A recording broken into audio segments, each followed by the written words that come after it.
Tender नियम को फू।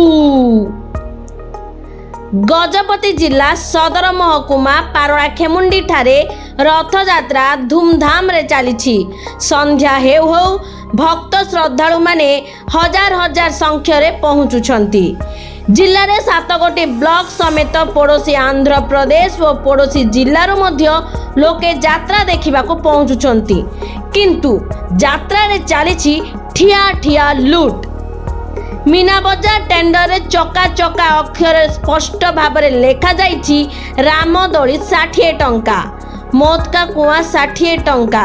एही भली बड़ बड़ खेल वरिष्ठ मानक पाई 60 टंका। जेउ शिशु मानक बयस 12 वर्ष मध्य रही सेमानक पाई आसीथिबा समस्त खेलर मूल्य 30 टंका। एही टेंडर कागज रे उपजिल्लापाल अनुप पंडांक हस्ताक्षर रही एवं विशेष द्रष्टव्य रे उल्लेख रही 3टी रथ अवस्थापित निमंते चिन्हट होइथिबा अंचल मध्य रे मीना बजार परिवेश निमंते अनुमति दिया जीव नाही।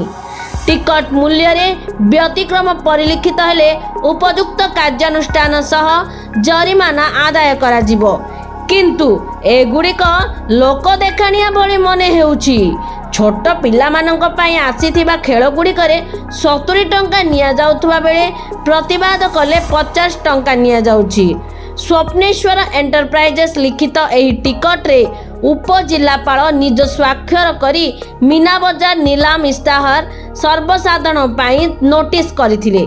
उपजिल्लापाल आखिरे आंगुठी गेंजी एही लूट जारी रही। तेबे उपजिल्लापाल हेउथुबा एही अन्याय विषय अजଣା अछंती ना जानी चुप रही ता तदंत सापेक्ष। कारण 3टी रथ चारिपटे मीना बजार परिवेषण हेउछि आउ छोट पिलांक पाई आसीथिबा खेल 70 टंका निया जाउछि। प्रत्येक दिन अनुमानिक 5000 पिला खेलिले दिन को 2 लाख टंका लुटा जाउछि। तेबे एहार अनुसंधान ओ प्रशासन तरफरु करा जाउछि ना दिबा लोकरे लुटुथिबा ए व्यवसायी मानक विरुद्ध रे कोनोसी कार्यानुष्ठान ग्रहण करा जाउछि।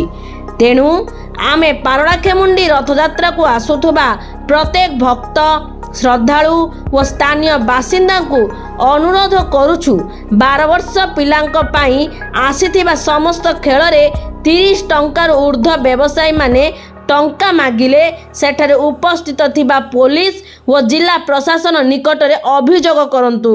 जदि अभियोग करिवे नाही निजे ठकामी रे पड़िबे एवं एही दुर्नीति जेउ माने मिलिमिशि करूचंती से माने लाभवान हेबे।